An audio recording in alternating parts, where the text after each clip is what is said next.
согласен. Ну, мало-мало-мало огня, как пела Линда. Я хочу еще немного больше. Это мы об предстоящей игре «Лото». Вечер добрый. Вы продолжаете смотреть телеканал ТНВ. И снова с вами программа «Вечерняя игра». Лия Сергеева. Петр Нижинский. Как вы поняли, у нас уже, конечно же, в студии есть гость. И именно с ним сегодня мы будем играть, пить чай и общаться. И гость у нас сегодня главный режиссер студии «Татар-мультфильм» Сергей Киатров. Добрый вечер. Здравствуйте. Вечер добрый, Сергей. Как мы уже узнали до программы, домино вы любите и предпочитаете его шашкам. Нет, я не против шашек, мне просто домино, оно более легкое. Угу. Ну, такая лайтовая версия, да? Да, лайтовая версия шашек. Ну, давайте начинать. приступать. Так. Напоминать, кто делает 5, первый ход, 6. или вы помните? Как-то вот базар у нас такой вот двойной. Да. Не базарный сегодня день. У кого самое это меньше? Угу. А профессионально держите кости. Так, у кого? Фраза врачей-травматологов. У кого-нибудь есть 0-0 или 1-1? Держите кости. У меня нету. Тогда Нет, я начинаем. тоже. Видимо, вот есть пас. сегодня. Так. Вот пока у нас Петр обдумывает свой следующий ход, по вашим же собственным словам, в своих работах вы стараетесь восстановить, возобновить вот лучшие традиции советских мультфильмов. Вот достаточно странно это звучит в наш мир современных компьютерных мультфильмов, когда какие там советские? Когда больше все копируют западную манеру анимации. Ну, я бы так сказал, что да, действительно, мы работаем в 2D анимации. Это, можно сказать, вымирающая технология, но не совсем. У нее есть и новые дыхания, есть новые технологии, которые позволяют ее поддерживать. Но мы именно вот эту стезю заняли и в ней работаем. Давайте для зрителей разъясним немножко. Вот 2D, понятно, что есть, значит, и 3D, и 4 наверняка D. Не, ну 3D это что-то типа Шрека, 2D это, ну погоди. Вот. То есть это когда Все доходчиво. рисованное. К 2D также относится такая технология, как перекладка. Например, «Ежик в тумане» сделан перекладкой. Это когда персонаж не рисуется каждый кадр, а очень много-много, то есть ручки, ножки, носик, все отдельно нарисовано. Раньше это было на пленке, все это друг друга накладывалось. И вот по чуть-чуть двигалось, и раньше снималось, да, на кадр. Сейчас это у нас есть возможность на компьютере делать. Кстати, ваше отношение вот к этой вот анимационной ленте «Ежик в тумане». Ведь очень спорный мультфильм. Не, но... Пересматриваете вообще, вот бывает? Нет, он, безусловно, гениальный. Да. И у него своя великолепнейшая атмосфера, великий, ну, то есть вот этот мир, который создан, да, который многие копируют, особенно вот много студенческих работ, так или иначе с этим связано. Мне лично он в детстве не нравился. Но ведь и говорят, что он не совсем детский. Да. Но вот это яркий пример фестивальной анимации. Вот на фестивалях «Ежик в тумане» собрал, наверное, все призы фестиваля, какие можно, потому что вот это именно фестивальная анимация. То есть, когда люди в зале посмотрели, и он как-то остается вот здесь, вот все равно ты про него думаешь. Но, не, ну он абсолютно гениальный. Абсолютно согласен с вами. Абсолютно согласен. И тоже в детстве не понимал, даже боялся. Да, в нем есть такой вот немножко это... Хоррор-триллер. Но очень важная вещь при создании мультфильма, да, создать больше, чем просто мультфильм. И вот «Ежик в тумане» как раз и есть такой пример, когда создается, ну, мир, который тут, ну, кто-то дофантазирует, кто-то нарисует что-то в продолжении. Кто-то испугается. Ну, вот, например, взять какие-нибудь «Звездные войны», да, то есть было там в начале 3 фильма, да, а книжек было в 100 раз больше. Мне кажется, там Джордж Лукас уже не контролировал фанатов этих. То есть, когда создается больше, чем вот просто продукт. Когда кино является просто частью великого мира прямо. Вот, ну, все-таки вы сторонник создавать именно такие вот фестивальные вещи, которые человек посмотрел, и они где-то вот в сердце Нет, как раз наоборот, Я очень хорошо отношусь к фестивальной анимации, но мне больше нравится создавать вот такие просто добрые мультфильмы. Можно сказать, детские. А правда, что вы противник мультипликации для взрослых? Вот мультфильмы, которые предназначены не для детей? знаете как, это тоже, ну, не совсем так. Я не против ее, она должна быть. Но, например, я за то, чтобы ее отделять как-то. Вот на фестивалях очень часто бывает, они вперемешку идут. То есть мультфильмы для взрослых, да, когда дети в зале плакать начинают. Или пошлые, например, мультфильмы. Пошлые мультфильмы сделать достаточно, ну, не то чтобы легко, да, там тоже надо что-то уметь, но в пошлых мультфильмах там, ну, какое-нибудь смешное слово сказали, да, и... Их сделать проще. Да, и вызвать вот эти, ну, низменные чувства. Хотя, безусловно, бывают гениальные мультфильмы. И такие. Я не против. Просто, говорю, это такой... Просто у меня такое ощущение, что мультипликация – это как-то для детей.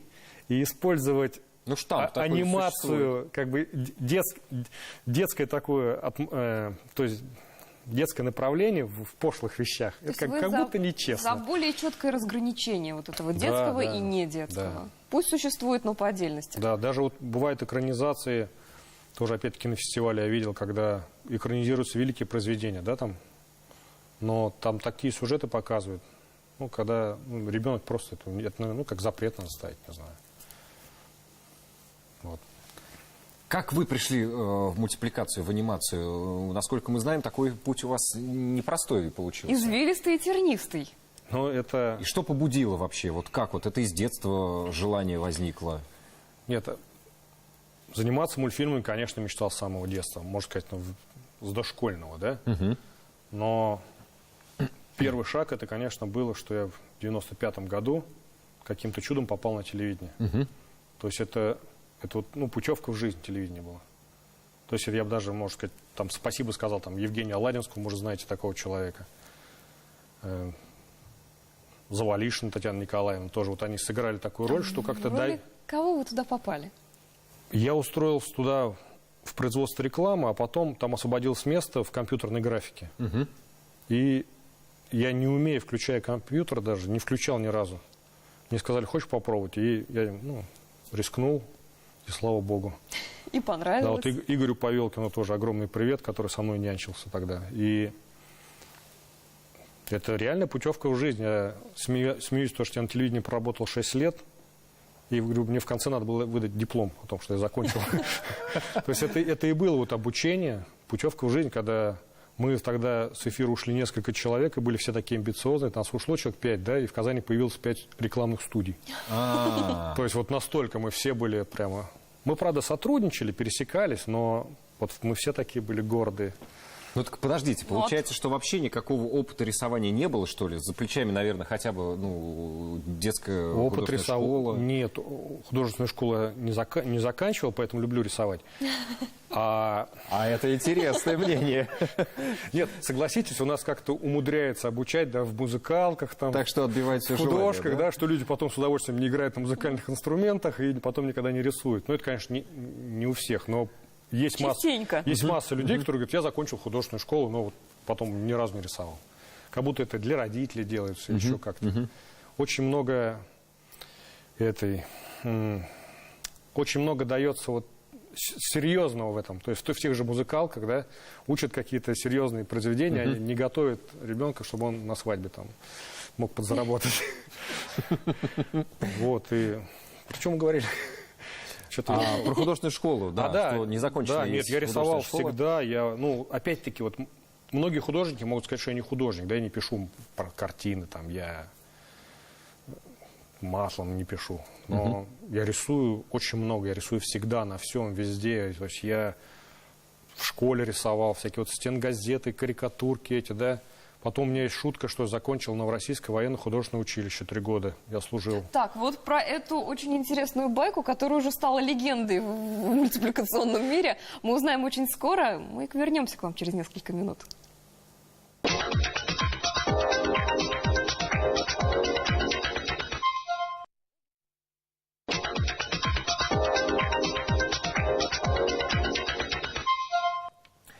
Продолжается вечерняя игра. Мы остановились до выхода рекламы про байку. Да, про байку, о том, как военное дело помогает мультипликаторам. Ну, кстати, даже вот в мировой анимации нашей, ну, советской, да, российской, есть масса людей, которые служили на флоте. Вот не знаю, с чем это связано, но именно вот люди, служившие на флоте, очень часто это Ну, то есть именно в анимации есть люди, которые моряки. Море вдохновляет, может быть. Вполне возможно. То есть какая-то романтика в этом присутствует. Ну и возможности, да, то есть корабль там уже не очень большой, и поэтому там... Ну, На пленэр выезжать не надо, все время выходить можно в море. да, и вот именно рисование вот этих дембельских дел, вот этих морячков в нашем случае. Вот, и это тоже была такая школа, что прямо, ну может сказать, там вот каким-то профессионалом стал. Там Ну, а вот помогало это, кстати, в службе? у меня был, какие-то поблажки, может быть, у меня делали был офицеры. просто пионер лагеря Якорек, я считаю. То есть я дружу с теми, кто меня на 3 года старше, и дружу с теми, кто меня на 3 года младше. То есть мы переписываемся офицерами. То есть вот экипаж был дружный, экипаж был небольшой. То есть пограничный корабль. Я служил не на флоте, я служил в морских частях пограничных войск. Я служил в Кавказском пограничном округе на советско-турецкой границе. Ого. Ну, все-таки и советско-турецкая граница, и рекламное дело от мультфильмов-то далеко находятся. Как Нет, же нет. ваша тропка вывела? Именно реклама, именно нишу, которую я смог занять тогда, это была именно мультипликационная реклама. То есть я занимался именно рекламой, Анимированные, да? Да, Это да. потому что заказчики просили именно анимированную рекламу или душа просила?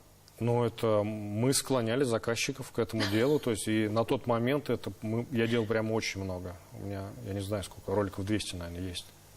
Солидно. Притом, который, если как бы я режиссер был, если на кого-то я это делал. То есть очень много. А вот, к слову, мы все представляем, что делает режиссер, который снимает фильмы. А что делает, вообще, как работает режиссер в анимационных фильмах?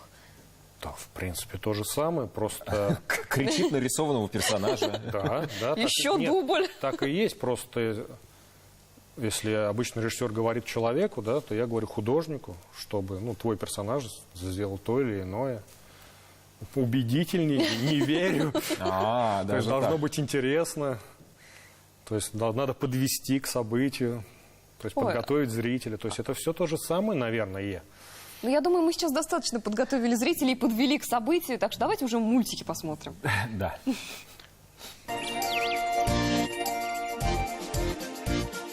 Ormanında kıpkızıl, ura jilekte jir jilek.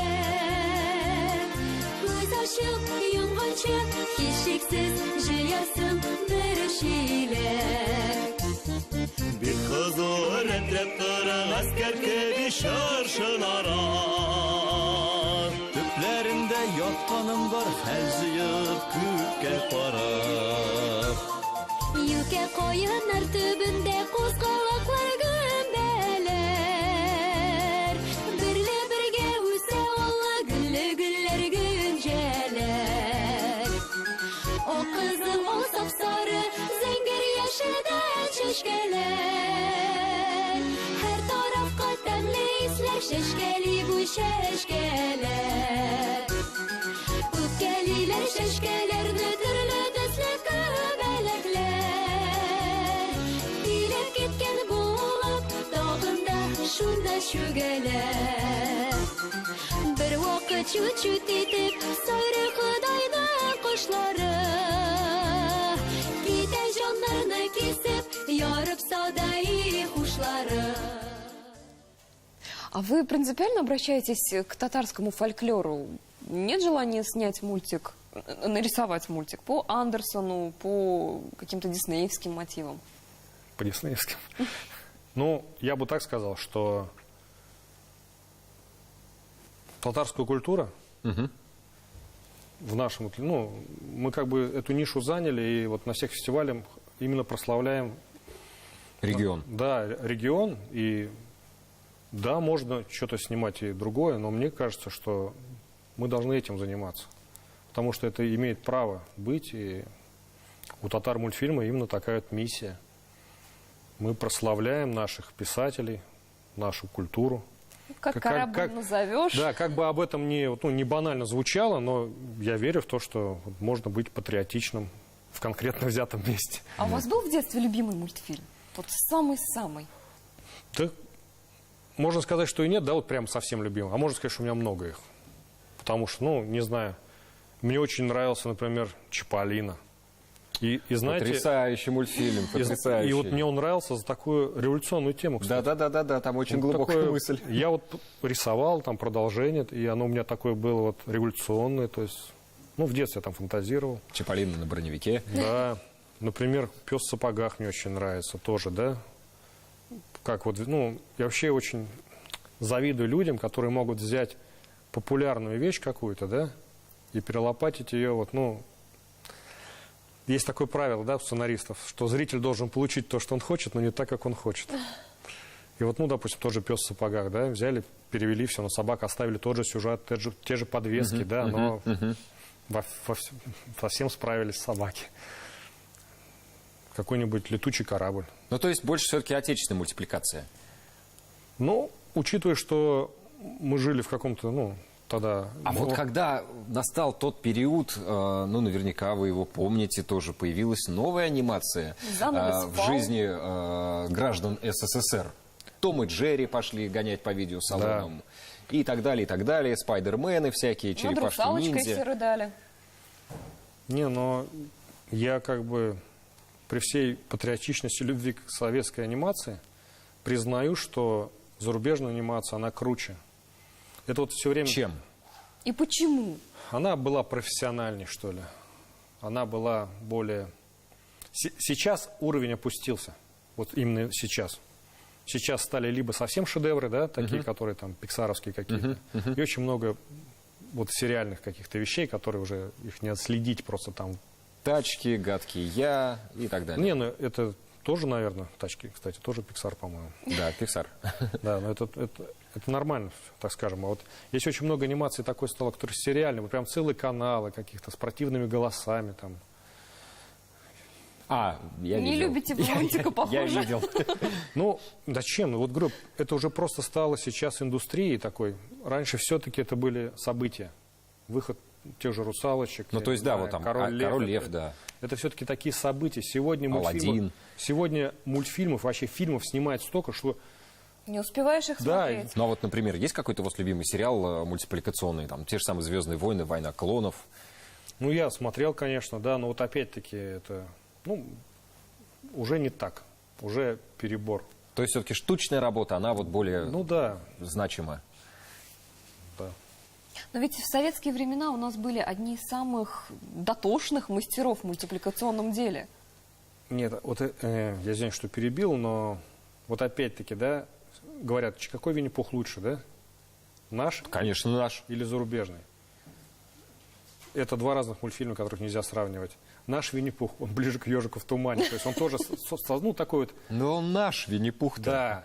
Но вот зарубежный Винни-Пух чем лучше? Что они создали именно мир, который можно построить и билеты туда продавать. То есть такой есть- опять маркетинг, да, Да, с дальнейшим то есть- планированием. Опять-таки, ну, серий намного больше, да, качественно больше.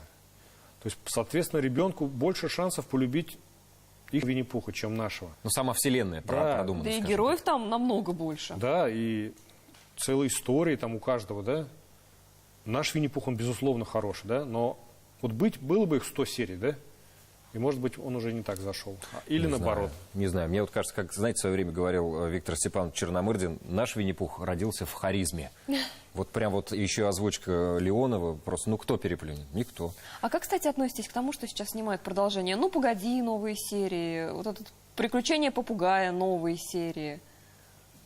Ну, все это, наверное, имеет право на жизнь, хотя я не слышал ни про то, ни про это. Ну, я вот помню, где-то в 90-е, по-моему, какие-то годы появились новые серии «Ну, погоди», где волк уже с хвостиком, что-то Ну да, такое это а-ля... были такие, и там, кстати, такое заметное качество. Ужасно, не очень, смотреть да. отвратительно, невозможно. Там явно спонсор проглядывался, Да, потому что они да. пользовались там определенными вещами. Но это тоже, это вот время, когда отечественная анимация практически вымерла, потому что она была некоммерческой. А что позволило ей вот вообще сохраниться-то? Почему она вот, и слава богу, осталась? А я бы не сказал, что она сохранилась, она переродилась, и благодаря вот всяким, ну, там, смешарикам, да, Машам Медведям, это уже новое поколение. Но это сериальная как раз Да, мультипликация. да. Вот фиксики те же самые. Большую роль сыграл татарский вообще. Александр Татарский, пилот. Вот он большую роль сыграл, что анимация выжила. Потому что когда он появился на закате отечественной анимации, он делал мультфильмы такие нестандартные, да, вот эти «Колобки», там «Пластилиновые вороны». То есть они были нестандартные. И вот благодаря, можно сказать, ему эта отрасль все-таки вот собрала он вокруг себя собрал вот последние этих... Оплот, старую гвардию. Да. И вот от них уже, может, пошло новое поколение, может быть, так вот сказать. Но был долгий период, когда мультфильмы не делались вообще, практически. То есть прямо единичные были случаи. И, кстати, объединение «Татар-мультфильм» тоже, вот мы себя считаем, что вот мы тоже такие, ну, как бы заново родившиеся уже поколения мультипликаторов. Хотя мы начали, как Дисней, 100 лет назад в гараже. Мы рисовали на бумажках через просвет.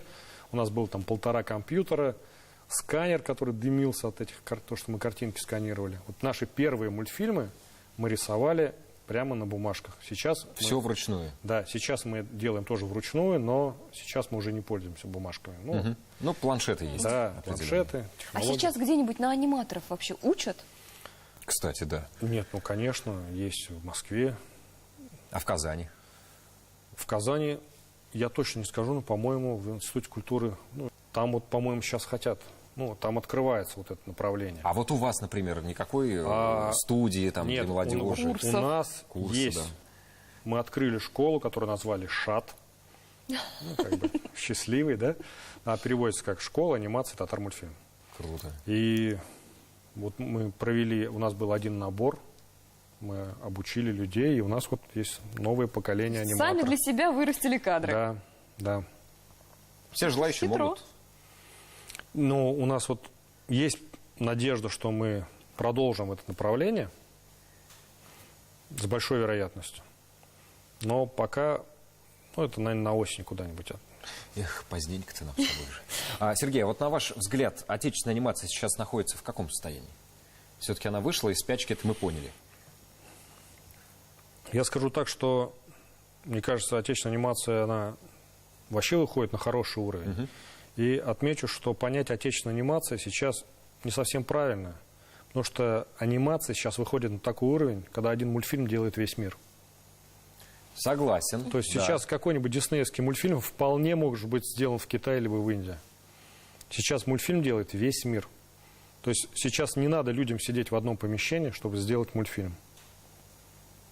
Но вам нравится то, что показывают практически круглосуточно на детских каналах, вот буквально действительно круглосуточно?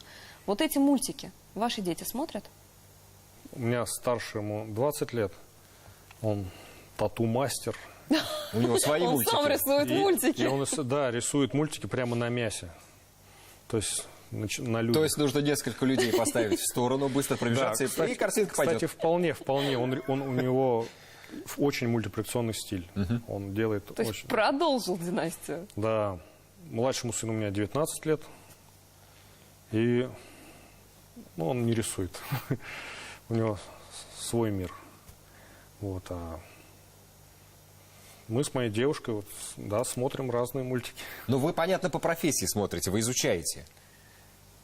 Что подмечаете, кстати, вот?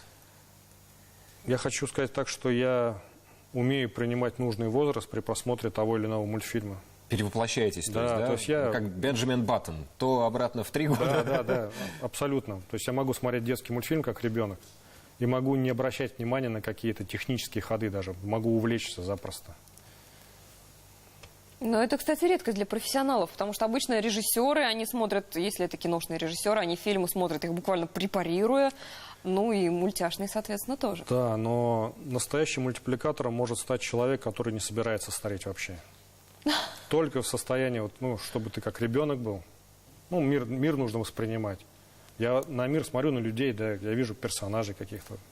Иногда в метро едешь, смотришь, там как гном зашел или какая-нибудь эльфийка стоит, да, вполне. Шуралев полз. Но Шуралета вообще через каждый третий. Ну, все равно вы очень серьезный проект затеяли «Век Татарстана», ведь это получается через мультипликацию вы детям доносите вот этот вот татарстанский культурный пласт. Не было опасений, что не воспримут, не поймут? Ну, такое опасение, быть может, оно есть, но мы опять-таки верим в то, что именно через анимацию можно заинтересовать. и истории, и всем. И наш проект «Вектор Татарстана», он рассказывает про геральдику нашей республики. То есть Интересно. дети написали стихи, нарисовали картинки, посвященные своим гербам, своим достопримечательностям своих районов. Мы объехали всю республику, побывали во всех районах. Везде был показан мастер-класс по анимации. Потом, значит, такой экскурс в историю ТАССР. Это посвящено 100-летию ТАССР. В 2020 году будет. И потом дети рисовали картинки. И из этих картинок мы сделали мультфильм. Сейчас он в работе, вот мы его заканчиваем уже. Передачу ведут двое нарисованных ведущих. Мы, кстати, тоже нарисованы, не обольщайтесь. Это Да. новые технологии. Вот. Значит, у нас там такая знайка, ее зовут Гера, от слова геральдика. И она такая серьезная, она к геральдике относится с научной точки зрения. И другая ведущая, ее зовут Лале Тюльпан. Она как бы символика. Она, значит, ну, лирически смотрит на все вот эти... Легкая такая, Да, воздушная. да, да. Она во всем видит вот именно такую художественность. Но вы как-то детей привлекаете к работе над этим мультфильмом, ну, помимо того, что они рисовали эти самые картинки? Дети озвучивали, все стихи зачитали дети. У нас там есть актеры, которые... Мы снимали только руки детские. Ну, то есть это... То есть на взрослых осталось пустячок, все это собрать. Давайте сейчас посмотрим еще один очень серьезный ваш мультфильм, действительно затрагивающий важные темы. Давай. Вот он, древний Болгар, столица Волжской Булгарии. Ну что, пойдем искать? Какой красивый дом! Давай зайдем. Это музей ислама. Это современное здание. Мы туда обязательно зайдем, но потом. Смотри, это ханская усыпальница. В древние времена здесь хоронили знатных людей. Да, жутковатое местечко. А вон там и Белая палата. Историки считают, что это булгарская баня, сродни древнеримским термам. Поэтому она имеет еще одно название – ханская баня. Смотри, Роман, а это черная палата. А почему черная? Есть несколько легенд про черную палату. Лично мне нравится такая. Слушай. Когда Тамерлан напал на булгар, местный правитель со своей семьей укрылся здесь. Тогда Тамерлан поджег здание. Уцелела лишь одна царевна Туйбике. Так и вышла из обгоревших руин в белом одеянии. И сражен был великий полководец ее красотой. Говорят, что даже женился потом на ней. Романтика. Какая романтика. Когда меня спрашивают, про что мультфильм, я говорю, что мультфильм, во-первых, про любовь к родине, про любовь к истории родного края.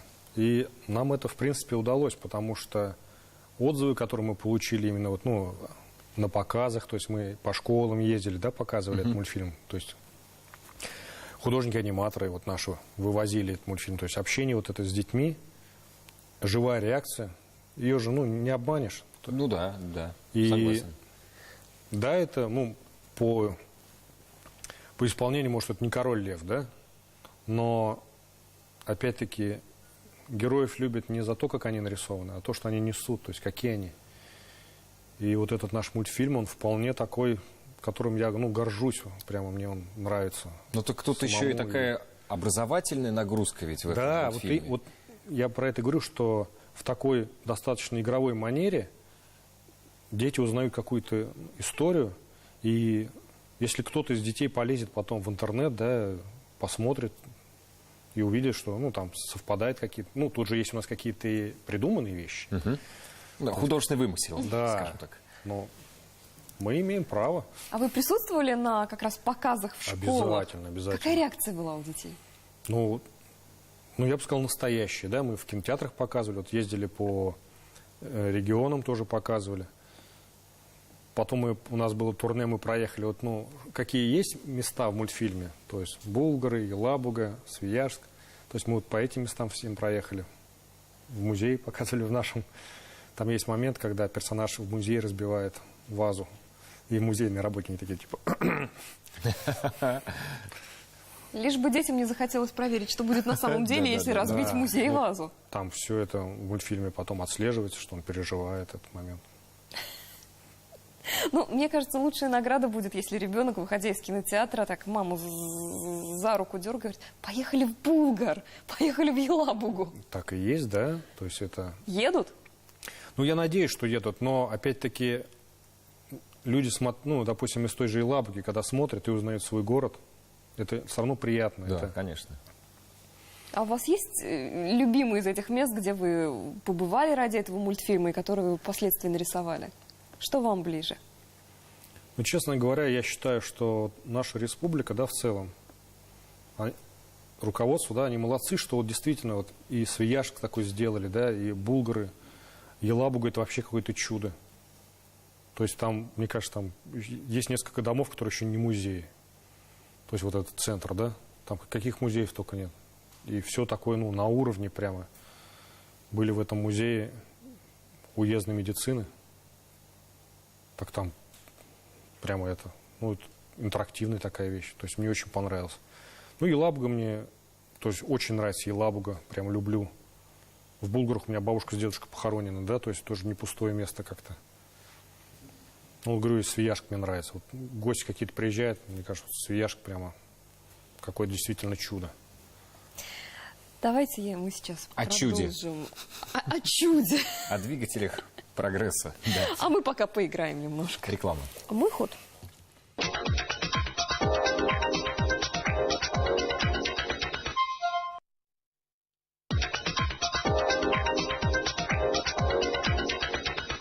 Там нет. И еще одну берите, пожалуйста.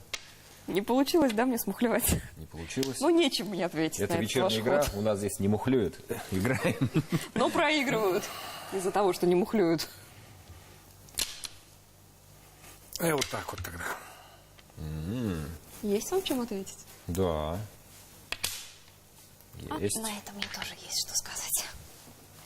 А вы не задумывались о полнометражном, но не мультипликационном фильме? Выйти вот за границы анимации? Поработать уже, покричать на живых актеров? Плох тот солдат, который не Да, мечтает да. стать матросом. Это интересно сейчас прозвучало. Я просто хочу сказать, что да, конечно, может быть, я и мечтаю об этом, но взвешивая возможности. То есть, конечно, мы сейчас все смотрим новые фильмы там Михалкова и говорим, что-то не то, да, там. Я могу лучше. Да, тут такой ляп, тут такой ляп. Но это такой труд вообще. И хотя я верю, что можно снять кино им какими-то малыми ресурсами. То есть у нас в Казани снимают замечательные фильмы. А если вот абстрагироваться, помечтать, о чем бы был ваш вот этот самый фильм? Какой бы он был? А может быть, совместить действительно, как «Кролик Роджер», это живые актеры с нарисованными актерами? Ну, мы в рекламе вот этим очень часто занимались, потому что у нас такой опыт есть. Это вполне возможно. Но о чем бы был такой фильм, тут я не знаю, как ответить в том плане, что у меня есть масса идей, да, которых, ну, не знаю, там, у меня была сумасшедшая идея сделать, может, мультфильм, может, фильм. Я, кстати, не против, если кто-то украдет мою идею. Мы против. Да, экранизировать, допустим, «Шерлок Холмс. Одиночка». Рассказать, как все начиналось. Хотя, опять-таки, «Шерлок Холмс» — один из самых экранизируемых сюжетов. Но вот «Шерлок Холмс. Одиночка» я не помню. Такого мы еще точно не То есть, видели. когда он начал курить, почему он начал играть на скрипке. Почему он начал расследовать? Да, как он записался в этот кружок борьбы, которым он владел, да. Про все, пожалуйста, можно развить хоть сериал, хоть полный метр какой-то. То есть это вполне возможно. То есть это... И эти идеи, они лежат наверху, и тут... Если в ближайшие годы мы увидим такой фильм или мультфильм, знаете, откуда растут корни. Но мы знаем, что мультипликацией, рекламой и плаванием на военно-морских судах ваши таланты не ограничиваются. Так что Давайте посмотрим. Стоит весь город в елках, а Новый год в иголках ответит на вопрос мой. Счастье где мое? 2 года как со службы пришел, ищу подружку, чтоб с ней пойти по жизни и иногда в кино. Я знаю, счастье рядом и смотрит хитрым взглядом. Судьба мне подсказала, я буду не один. Вдвоем идти по жизни, делиться счастьем с ближним. Судьба, я полагаю, Бога псевдоним.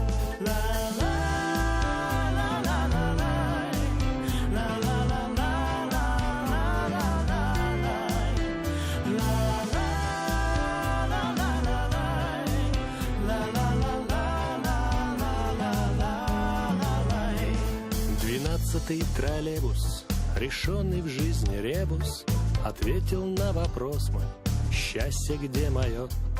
Она водила дочка, и ямочки на щечках, красивая улыбка и в елочку пальто. Я знаю, счастье рядом и смотрит хитрым взглядом. Судьба мне подсказала, я буду не один. Вдвоем идти по жизни, делиться счастьем с ближним. Судьба, я полагаю, Бога псевдоним. Вот годы идут, день рождения встречают. как оказалось, вы еще и певец. Видимо, автор слов, музыки и клипа. Я хочу вам сказать огромное спасибо, что как-то вот это показали, потому что это такое немного личное было, и это я сделал подарок своей девушке. У меня жена и девушка – это один и тот же человек, у меня просто процесс ухаживания еще не закончился. Затянулся немножко. Да, ну и я считаю, это может быть залог успеха нашей семьи, то что у меня такие вот еще романтические отношения, совсем недавно сделал этот клип. Мы 23 года женаты. 23 года встречаетесь. 23 года, да, я... Конфетно-букетный период. Да, да. А как вы познакомились с супругой? В троллейбусе, как в Вот песне. в 12-м. То есть 12-м тут троллейбусе. все оно автобиографично. Да, и...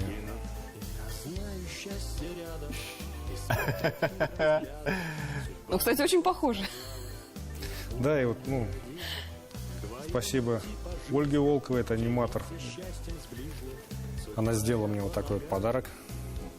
Создала вот этого персонажа меня, который снялся в этом клипе. Как вам съемки в клипе? Да, нормально, кстати, тоже так устал. Это такое дело. Ну, получается, вы романтик? Ну, а как по-другому? По-другому нельзя. Ой, к Мою сожалению... жену зовут Людмила, вот это, и это посвящено ей, конечно. Очень здорово. Как она восприняла этот подарок? Ну, она радостно прослезилась. Ну, хочется пожелать, чтобы всегда ваша супруга плакала только от радости, и чтобы еще много у вас вот Ну таких да. вот музыкальных поводов ее радовать было. Ну, то есть, получается, вы плюс ко всему еще и на гитаре умеете играть? И стихи сочинять. Или это художественный вымысел? Да, ну, я на гитаре играю, но играю ли я Мы слышали, играете. Я держу ритм, так скажем. Ну, то есть я как-то, умею играть так по-дворовому, но, разумеется, я не умею играть, Ну, как Виктор Зинчук, понятно, не надо. да, тут даже. да. А так-то, да, я для мультфильмов очень много песенок написал, я именно стихи, песни. О каких еще ваших талантах мы не знаем? По-моему, все раскрыли. Может, вы прекрасно готовите плов, например, когда Или вы не выезжаете с семьей куда-нибудь? Нет, вот, кстати, вообще не готовлю. Не умеете или не любите? И не люблю. Ну, я могу себе что-нибудь погреть, конечно. Может, из бересты вы чего-нибудь там, корзину можете сплести, или на гончарном станке что-то. Нет, ситуация такая, что я Столярничаете. счастливый человек в плане того, что мое хобби, именно И есть работа. рисовать, да, оно совпало с моей деятельностью. Это, мне кажется, вот такое счастье, когда ты занимаешься тем, чем хочешь. А море, кстати, вот после морфлота в вашей жизни осталось? Проявляется оно как-то? Тянет ли, зовет? Не, безусловно, безусловно. И Я как бы совершил там после армии через какое-то время паломничество, да, там, где служил. По святым военно-морским Да, местам. да, то есть встречался вот с офицером там, который был моим командиром. А правда, что при посвящении в воду морскую пьют? Но у нас не пили. Говорят, где-то пьют. На подводных лодках пьют. А вас как посвящали? Нас за борт кидают. Интересно. Ну да, выкинуть с подводной лодки сложнее, поэтому и они дембелей пьют. тоже кидают. Вот когда ты увольняешься в запас, тебя тоже ловят и кидают за борт. Это такая вот интересная А традиция. зимой Корабль... как посвящают за так же борт, за борт. наверное. А увольняют и призывают, ведь это Ну, понятно, весна-осень. весна-осень, так что... Но неужели нет ни одного увлечения, не связанного с мультипликацией? Может, вид спорта какой-то вас особо увлекает? Ну, Горные лыжи, я не знаю, там, Футбол, хоккей. крокет. Вдруг. ну вы валите прям. Нет, ну, спортом я тоже, я вот там в спортзал хожу. У меня был период, я что-то там 150 килограмм весил, да? Потом немножко, потом сильно похудел, там, до 95. Сейчас вот опять набрал. Сейчас нахожусь в такой гармонии, да? Тут где поддерживание Спортзал формы. хожу каждый день, практически. Каждый день хожу. Но и также ни в чем себе не отказываю. Ну, что-то устал я худеть. Да и Все как-то зачем? это, ну, стал проще ко всему относиться. Ну, вот какого-то, говорю, хобби такого. Ну, вот на гитаре иногда люблю побренькать. Вот, ну, говорю, люблю А в рисовать. каком стиле вот побринкать это на гитаре? Вот тоже интересно. А-ля авторская песня или какие-то из русского рока что-то, а может быть, не знаю, там, наоборот, шансон вы играете? Ну, что бы я ни играл, либо из русского рока, время да, шансон у меня получается. получается немножко шансон, да. То есть я как-то легко могу... То есть вроде бы начал Всё. по имени Солнце, а все равно гоп-стоп получился. Да, А вы счастливый человек? но это тоже, да, вот вопрос такой, который... Вроде грех жаловаться, да, вроде все хорошо, в семье хорошо, да, но в глобальном смысле, ну, хотелось бы, чтобы мы не воевали, да, вообще в мировом таком. Тем более, то, что какие сейчас вещи творятся, да, ужасные, отвратительные, да, там, с той же Украины, там, ну, как-то хочется, чтобы этого не было. Я был на Украине, в Харькове лет там 5 назад, да, подумать о таком невозможно было. Но если не брать глобальные проблемы, вот в рамках своей семьи, своей работы, вы все-таки человек счастливый. Абсолютно, абсолютно. Я счастливый. И я счастлив то, что вот, ну, вот как, за что мне вот домино больше, чем шашки нравится, да? Потому что это на мою жизнь похоже, когда вот, ну, что выпало, то выпало, да, и я и проиграть не боюсь. Я знаю, сейчас проиграл, да, во второй партии выиграл, и еще сход. Я как-то поддаюсь течению. Вот уже, ну, с высоты своих прожитых лет я вот и как-то на телекомпанию, да, то есть я в день, когда меня на телекомпанию я устроился, я в этот день ломал стенки, настройки. Я был как мельник такой, весь в пыли, да, мне говорят, вот на телекомпанию можно. Не было сотовых-то, да? На палец позвонили. Да, на палец позвонили. Вот, и я пошел, да, и потом вот эту компьютерную графику, то есть тоже пойдешь, пойду. Это, ну, я все время как-то вот поддаюсь этому течению, то, что вот Марат Фатович Ганиев, да, это кто организовал «Объединение татар» мультфильм. Мы тоже вот с ним так сошлись, поработали, они тогда делали фильм «Тукай», им нужна была анимация. Они вышли на меня, им нарисовал анимацию. И Марат Фатович говорит, а давай создадим татар-мультфильм. Еще вот в шутку, да, это союз мультфильм, татар-мультфильм. Я говорю, да. А я в Казани несколько раз пытались организовать студию. Я, ну, везде был как-то так, краем все-таки в курсе. И у нас все время это было, собрались, посидели, давайте. Разошлись. И разошлись. А тут пошло, и мы уже 8-й год существуем. То есть мы 8-й год, то есть это не просто какой-то кружок по интересам, да, это предприятие там, с трудовыми книжками, соцпакетами. Это какое-то тоже чудо. Счастлив, Спасибо конечно. вам за то чудо, которое вы делаете. Надеемся увидеть еще множество мультфильмов, после которых будет хотеться выйти и сказать, а детство-то не кончилось. Так и есть. Спасибо вам. Точно, вот это вот хорошо затронуло. Главное, чтобы детство не заканчивалось. по-хорошему. Да, это была программа «Вечерняя игра». Всем всего доброго. Счастливо. Пока-пока. До свидания.